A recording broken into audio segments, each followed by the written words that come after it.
But her eyes are fixed to James's jaw, and she thinks about how strange it is that one small thing like a jaw or a look or a brush of a hand can become so much larger than it actually is, so large that it closes itself around you and squeezes until it is hard to find air. It is November, and she can hear the wind moving over the walls of the house, stroking the windows, trying to coax its way past the curtains to blow the flowers from the napkins and plates, to muss the perfect leaves of the plastic plants that hang side by side above the sink. The house is filled with knickknacks, china angels, statues of saints, small glass animals with beady eyes, and each of them has to be dusted and the surface beneath polished with lemon oil, and then each has to be set back down precisely as it was before, the beady eyes staring in the same direction, the dust settling about it in the same design.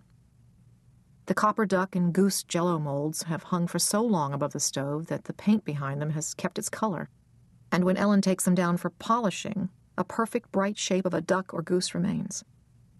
A place for everything, everything in its place. The house is as rigid, as precise as a church, and there was nothing to disturb its ways until 3 months ago when Ellen and James and the children moved in because they had no place and nowhere else to go. James had been laid off just as the lilacs in the yard of their rented house bloomed, open-eyed and fragrant, trusting the Illinois winter had passed. The next day an ice storm trapped the world in crystal.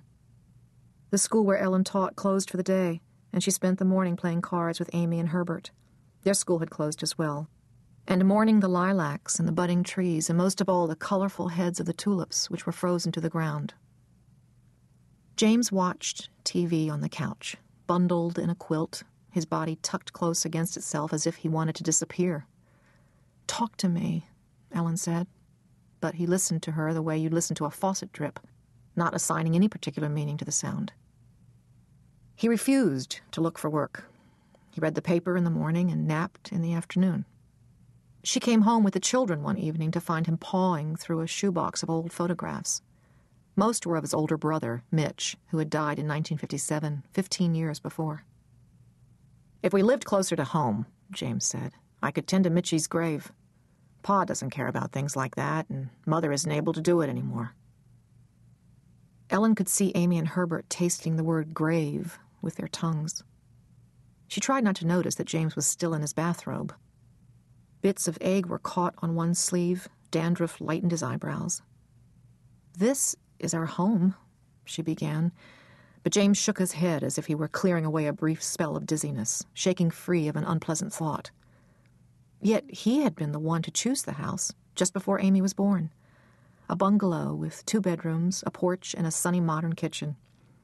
The first night after they moved in, a thunderstorm startled them out of their sleep, and it was James who raced through the rooms, closing windows, already protective of the woodwork, the carpet, the neatly painted walls that cradled the beginning of their lives together. Since then, they had brought 2 children into this house, penciling lines on the kitchen wall to mark each year of their growth. James had repapered the bathroom. Ellen had sewn curtains for the living room windows. The furniture was arranged to cover the marks on the carpet from the time Amy broke open a pen. The ivy hanging in the kitchen window had woven itself into the blinds. The house had become a diary of their lives, and Ellen could not imagine leaving it. But they couldn't live on her salary alone, and when the bulk of their savings was gone, it was the excuse that James was looking for. They would live with his parents, he said, to save money. They would get back on their feet. After all, where else could they go? And as each day passed and he did not look for work and the money dwindled and disappeared, Ellen could feel his excitement building until, at the end of the summer, they left Illinois, the rented house, the stunted lilacs. They moved back to Holly's Field, Wisconsin, the town where they had both grown up and their parents had grown up too. James's parents are not old. Fritz, just 60, Mary Margaret is 64. But the house is thick with the smell of old age, of pale gray skin and Bengay, and many dry roasts and silent suppers. "My whole life I worked hard," Fritz likes to say. "Now all I want is some peace."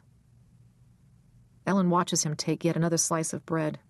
He sweeps it across his plate, and the bread picks up the juices and the colors and the shattered bits of food until he raises it, dripping, to his mouth. He chews ferociously, but without pleasure. Meals, like everything else in life, are just another task to complete. Everyone must wait quietly until his food is eaten and his plate wiped clean with bread. Children should be seen and not heard, he says, when Amy and Herbert complain. Then he leads after-dinner grace, even the children staring briefly at their hands, even James's restlessness steadied by the drone of his father's voice. "Salt," Mary Margaret says, peering around the table. Ellen finds it behind the milk jug and passes it down, but Mary Margaret doesn't want it for herself. She sets it in front of James and smiles proud to have anticipated his needs. James is his mother's boy again. Under her care, he sleeps less. He has even managed to put on weight. In Illinois, he'd sit down to dinner, apologize, push his plate aside. Now his throat bulges as he swallows another chunk of meat, jaws grinding steadily.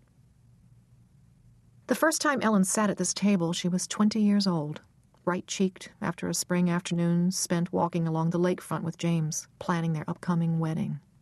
It was 1959, and she was eager to make a good impression. She didn't know then that Mary Margaret disliked her, that she was considered Jimmy's mistake. They had dinner, dry pot roast, canned peas, and, for dessert, blue frosted angel food cake, which Mary Margaret pinched into cubes and ate with her fingers like bread. Mary Margaret asked James, "How long does she intend to go to school? Ain't high school good enough?"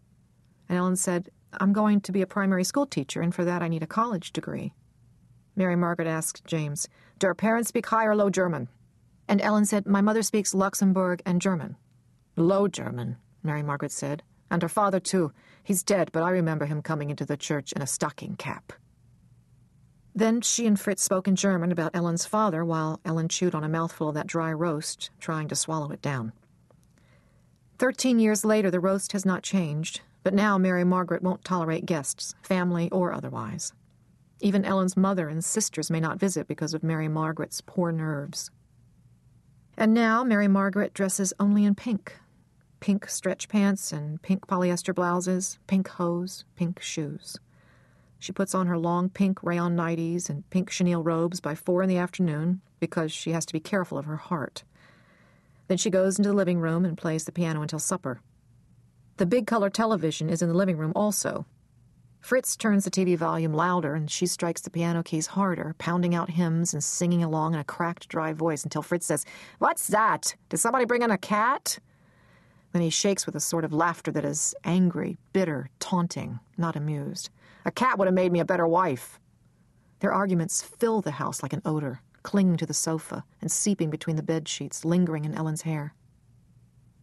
Each night before she goes to bed, Mary Margaret calls Ellen into the bathroom to rub Bengay on her shoulders and to watch her take her pills so she won't forget and take the same ones twice. Biting her cheek, Ellen obeys. To refuse means James's cold back stretched like a wall down the middle of the bed. She's old. She's unwell. You couldn't do her that one favor? The bathroom is also pink. The shelves are lined with powders, oils, creams, perfumes. Some of the bottles are so old, Ellen wonders if they're valuable. Certainly they are beautiful. Many are in the shape of the Virgin, but there are also birds and buildings and flowers, and high up on the top shelf is an empty bottle shaped like a ballerina, dressed in a full-skirted pink gauze dress. Beside it stands a tiny upright piano, still filled with perfume, which Amy particularly loves. "Would you ask her if I could hold it?" she asked Ellen once. "You have to ask her that yourself," Ellen told her, although they both knew.